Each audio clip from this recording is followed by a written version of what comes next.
បាទជំរាបសួរបាទឥឡូវនេះខ្ញុំមកដល់ប្រាសាទបាយ័នបងប្អូនណាបាទប្រាសាទបាយ័នបាទអញ្ចឹងតើប្រាសាទបាយ័នហ្នឹងកសាងដោយស្ដេចអង្គណាបងប្អូនហើយមានទីតាំងស្ថិតនៅឯណាតោះយើងទៅតាមដានទាំងអស់គ្នាបាទប្រាសាទបាយ័នគឺស្ថិតនៅចំកណ្ដាលបងប្អូនណាចំកណ្ដាលរាជធានីអង្គរធំតែម្ដងបងប្អូនហើយប្រាសាទបាយ័ននេះដែរគឺបានកសាងនៅចុងសតវត្សទី12និងដើមសតវត្សទី13បងប្អូនណាបាទការកសាងនេះដោយព្រះបាទជ័យវរ្ម័នទី7បងប្អូនបាទជ័យវរ្ម័នទី7ហើយដើម្បីឧទ្ទិសថ្វាយដល់ព្រះពុទ្ធសាសនាមហាយានបាទហើយប្រាសាទបាយ័ននេះដែរបងប្អូនណាគឺមានតួប៉មនីមួយៗមានមុខ4បងប្អូនណាមុខ4ជ្រុងណាបាទដែលមានកំពូល49និងកំពូលខ្លោងទ្វារចូល5បាទទៀតសរុបទៅបាទ54កំពូលបងប្អូនដែលតំណាងឲ្យខេត្តក្រុងខ្មែរទាំង54នៅសម័យកាលនោះណាបាទមានអ្នកប្រាជ្ញមួយចំនួនបានគិតថាមុខទាំង4នោះតំណាងឲ្យព្រះពោធិសត្វបងប្អូនលោកេស្វរៈនៃព្រះពុទ្ធសាសនាមហាយាន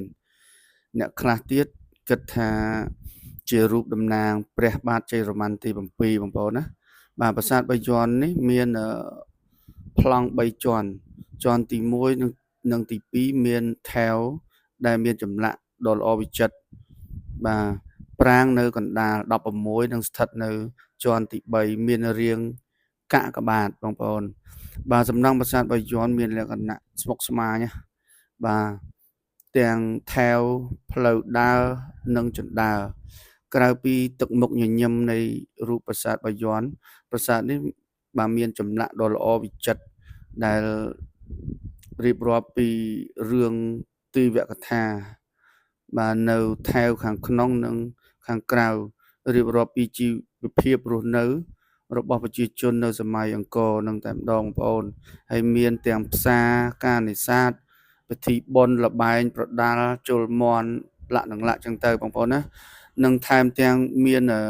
ការរៀបរាប់ពីព្រឹត្តិការណ៍ប្រវត្តិសាស្ត្របាទចម្បាំងនិងព្យុហយាត្រាជាដើមចម្លាក់ទាំងនោះ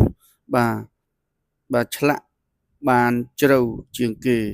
នៅប្រាសាទអង្គរវត្តតែមានលក្ខណៈសាមញ្ញបាទសូមអរគុណការរៀបរាប់ដោយសង្ខេបខ្លីបើសិនជាមានការខុសឆ្គងសូមមេត្តាអធិស្ឋានបាទបើគិតថាល្អសូមជួយ follow page ខ្ញុំបាទម្នាក់មួយផងអរគុណច្រើនបាយបាយជំរាបលា